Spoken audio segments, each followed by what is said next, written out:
Salut, bonjour, c'est le Valin de Ingui. La France est à feu et à sang. Oh, la jeunesse, la jeunesse de la banlieue, ou alors, je dis la banlieue, mais même Paris, c'est pas la banlieue. Hein. Vous avez Lyon, hein, vous avez Lille, hein, vous avez Amiens, vous avez Strasbourg.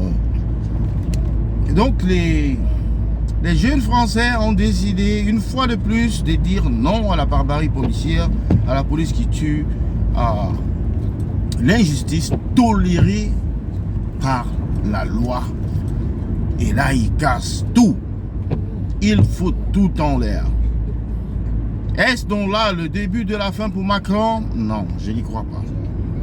Je n'y crois pas. Parce que Macron, il a quand même des couilles, hein, ce gars. Il a des couilles. Hein. Parce qu'on se souvient des gilets jaunes. Hein. Des gilets jaunes. Oui, justement, les gilets jaunes. Ces rebelles, ces hors-la-loi qui ont paralysé la France pendant des mois. Et M. Macron a réussi à s'en défaire. On sait trop comment, mais bon, peut-être c'est pour cela qu'on a créé Covid. Il a quand même réussi à s'en défaire. Et les acteurs, les principaux acteurs du mouvement, certains ont été arrêtés. Voilà, on a utilisé les institutions de la République, nous dit-on, la justice, pour mater, n'est-ce pas, les leaders et faire peur aux suiveurs, aux adhérents, aux membres. Donc, avec le temps, on s'est lassé de protester, de manifester. Et à force de perdre, n'est-ce pas, des jours de boulot et tout ça, salaire, pas de salaire, la vie chère, on était obligé de rentrer dans les casernes. Donc les gilets jaunes sont rentrés dans les casernes, Macron a gagné haut la main. Et puis il s'est dit, mais puisque j'ai gagné les gilets jaunes, il n'y a jamais eu une rébellion telle que celle des gilets jaunes dans cette république. Et si moi, Macron, j'ai réussi à les vaincre, c'est dire que je suis invincible. Donc Macron est invincible. Macron ne peut pas perdre. Macron ne connaît pas la défaite. Et donc Macron se lance dans son deuxième chantier, le plus important, la réforme des retraites. Et voilà. Et là, vous savez qui est-ce qu'il rencontre? Il rencontre dans les syndicats. Les syndicats qui jurent par tous les noms qu'ils vont lui faire la peau.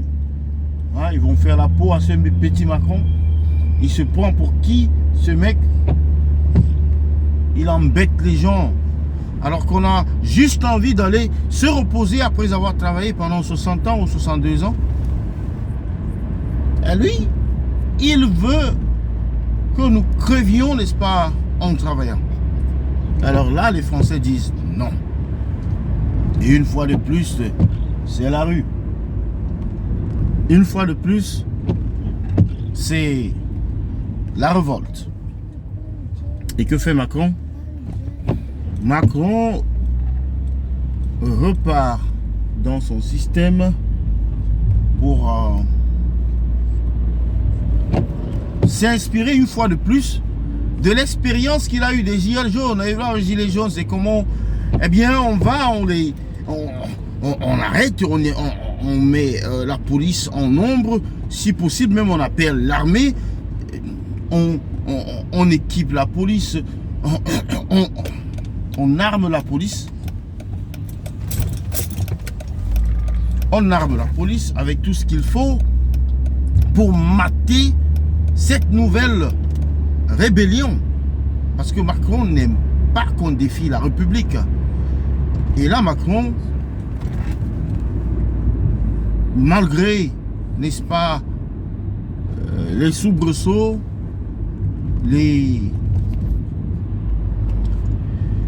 malgré les tergiversations, malgré, n'est-ce pas,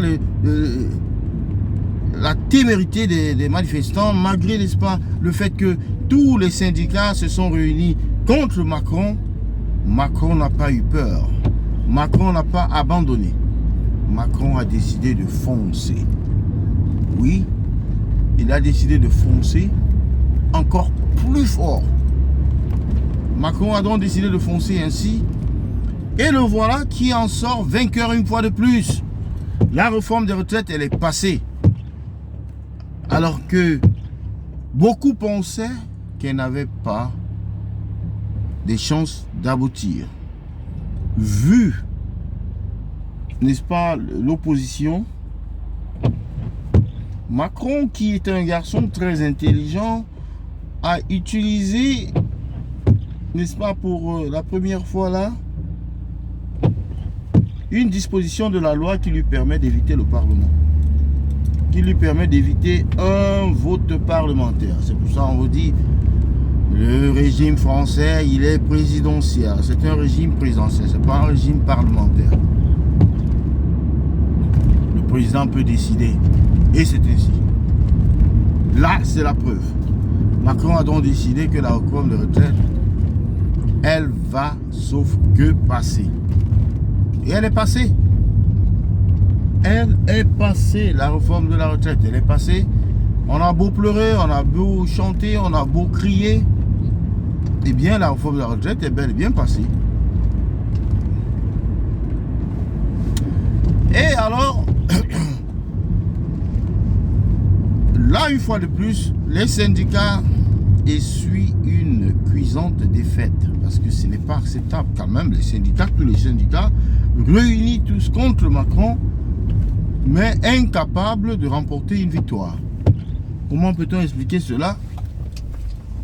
C'est très anecdotique. Bien entendu, Macron, qui est un expert, n'est-ce pas, en communication, mais également un expert en stratégie. Le gars a déconstruit l'argument des manifestants et des syndicats très rapidement.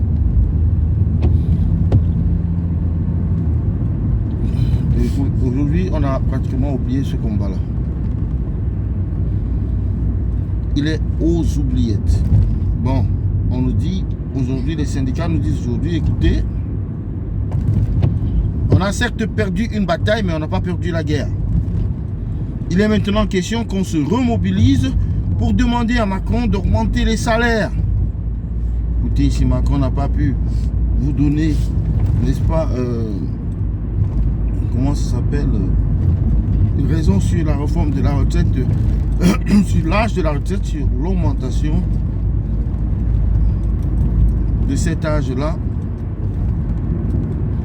ce n'est pas une augmentation de salaire qui va vous donner. Hein? C'est quand même un peu logique, puisque la crise, elle est mondiale. On souffre partout. Où est-ce qu'il va prendre donc, je dirais, ces sous-là pour payer, n'est-ce pas, pour payer les travailleurs un peu plus. Ouais, le coût des marchandises, le coût de la vie, tout, ça a augmenté d'environ 20 à 30%, mais les salaires sont restés au beau fixe. Oui, je suis même sûr que le salaire de Macron, lui, il a augmenté. Qu'à cela ne tienne. Ce n'est pas cela qui nous intéresse particulièrement ce matin. Ce qui nous intéresse, c'est de savoir, n'est-ce pas, quand est-ce que les violences actuelles vont se calmer ou vont se dissiper dans la nature ou vont disparaître. C'est vrai, il y a beaucoup d'arrestations, mais les manifestants, qui sont pour la plupart des jeunes, sont habitués, hein. Ils sont très habitués. Et ici, la différence, c'est que il y a pas, les violences ne sont pas concentrées sur une seule ville. Elles sont concentrées sur environ 7 à 8 villes. Lyon, Lille, Strasbourg, Marseille, je sais pas, toutes ces villes-là. Paris même, ouais. Paris. On ne peut pas oublier Paris. Et donc, on se retrouve là à vivre des scènes. Ça, c'est pas nouveau, hein. Ce qui se passe là en France, c'est pas nouveau. C'est pas la première fois que un jeune se fait abattre par la police. C'est pas la première fois que les gens décident,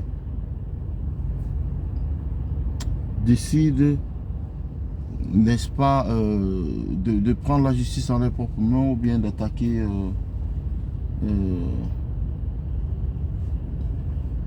le système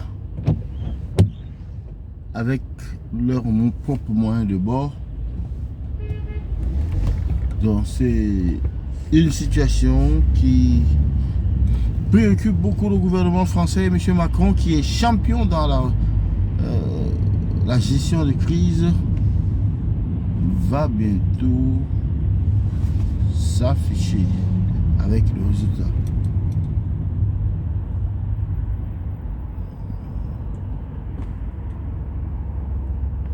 M. Macron, qui est champion, n'est-ce pas, dans la chose, va trouver une solution et on va passer à autre chose.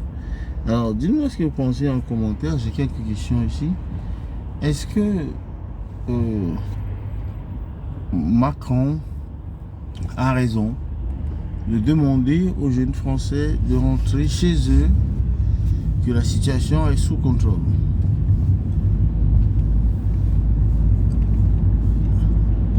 Deuxième question, est-ce que Macron va permettre que cette anarchie puisse durer?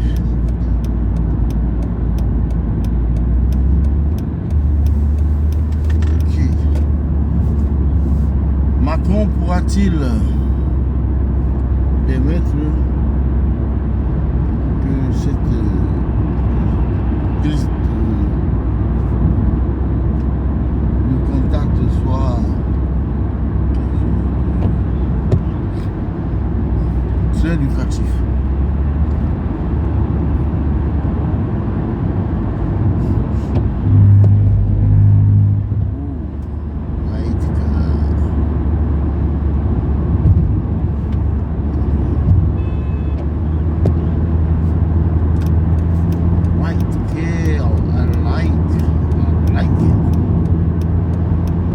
Can't be late in school today.